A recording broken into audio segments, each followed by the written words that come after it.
1220 square ফিটের একটা flat মাত্র 30 লক্ষ টাকায় কল্পনা করা যায়?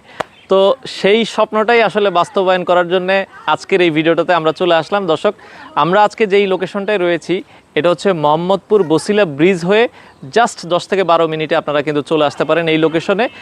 আর এই লোকেশনে আগে আসবেন। 1220 স্কোয়ার ফিটের একটা ফ্ল্যাট, সম্পূর্ণ আমাদের পাইলিংয়ের কাজ কিন্তু শেষ হয়ে গেছে। তো যারা আপনারা সরাসরি আসতে চান, বিশেষ করে প্রবাসী ভাইদের জন্য এই ভিডিওটা। ঢাকার ভেতরে এখন এমন কিছু জমি আছে যেগুলো আপনার জমির শেয়ার কিনতেই হয় 30 লক্ষ টাকা দিয়ে। আর সেই জায়গায় আপনারা কিন্তু, আমরা যদি দেখাই, এই যে আমাদের পাইলিংয়ের কাজ কিন্তু অলরেডি শেষ। খুবই চমৎকার একটা লোকেশনে রয়েছি। মাসে মাসে 1 লাখ টাকা যারা দিতে পারবেন তারাই হচ্ছে আগে এখানে আসবেন, জায়গাটা দেখবেন। যদি ভালো লাগে আপনারা 3 বছরে কিন্তু একটা ফ্ল্যাটের মালিক হয়ে যাচ্ছেন, এবং 3 বছর পরে আপনারা কত বিক্রি করতে পারবেন এটা আপনাদের কাছেই প্রশ্ন থেকে গেল। সরাসরি আসেন, যদি ভালো লাগে আপনারা আমাদের সাথে যুক্ত হতে পারেন।